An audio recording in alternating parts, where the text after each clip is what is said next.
Today, we are going to follow the money. And I don't mean the clean, everyday kind. Nope, we're talking about the dirty money. Trillions of dollars generated from crime that has to be hidden in plain sight. It is a massive global cat and mouse game, and we're about to show you exactly how it's played. So, let's just start with a quick question. For any really successful criminal enterprise, what do you think their single biggest problem is? I mean, is it pulling off the perfect crime? Is it escaping from the police? Or is it something else entirely? Well, the answer is surprisingly simple, and it's right there. It's not the crime itself, it's the money. You've got piles of cash or a digital wallet that's totally full, but it's almost impossible to use without leaving a giant trail. That money, it's a liability. It's the evidence. And that's really where our story begins. We're going to follow the trail of that dirty money as it gets washed clean, and at the same time, we're going to uncover the huge, complex global system that's been built to try and stop it in its tracks. Okay, so the official umbrella term for all of this is financial crime. But you have to understand, this definition covers a massive amount of territory. We are not just talking about masked bank robbers here. We're talking about everything from a small-time online scam all the way up to a multinational corporation hiding its assets. The one thing that ties it all together is simple: using the financial system for a legal gain. And believe me, that umbrella is huge. It covers everything from old-school bribery to the most high-tech cybercrime. But take a close look at that list. See, there's one item on there that acts like a master key for almost all the others: money laundering. Because without it, the profits from most of those other crimes are pretty much useless. And that brings us right back to the criminal's #1 headache. You've done the crime, you've got the cash, but it's dirty. So how do you break its connection to where it came from so you can actually go out and enjoy it? Well, the answer is a process that's become a global industry in itself. It all happens in what's basically a three-stage wash cycle. First up, you've got placement. You have to get that bulky, incriminating cash into the financial system. Maybe you do that through tiny deposits into dozens of different accounts, or you use a cash-heavy front business like a laundromat. Next comes layering. This is the chaos phase. The money gets sent through this insane maze of transactions, across borders, through shell companies, converted into different assets, anything to make the original source impossible to trace. And finally, integration. The now clean money pops back up looking perfectly legit, ready to buy a skyscraper, a yacht, or maybe invest in a brand new tech startup. And this right here is exactly why your bank or your investment firm is on the front lines of this fight. You see, that middle step, the layering, that's their biggest blind spot. A simple currency exchange or a stock purchase might look totally normal on the surface, but it could be the key move in a billion-dollar international laundering scheme. So, if you're a regulator, how do you even begin to fight back against all that chaos? Well, you start at the very beginning. You try to strip away the one thing criminals need most: anonymity.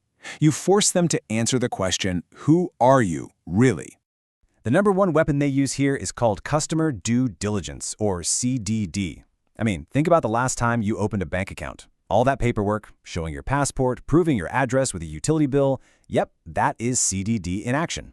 The bank has a legal duty to ask, who are you? Who really owns this money? And what exactly are you planning to do with our services?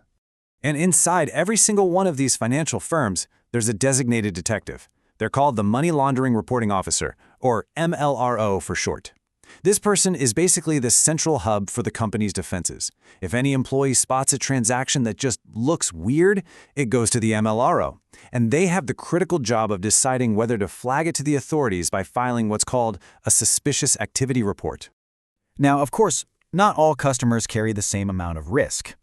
The system pays special attention to people called politically exposed persons, or PEPs, so think senior government officials, judges, military leaders, or their close family and friends.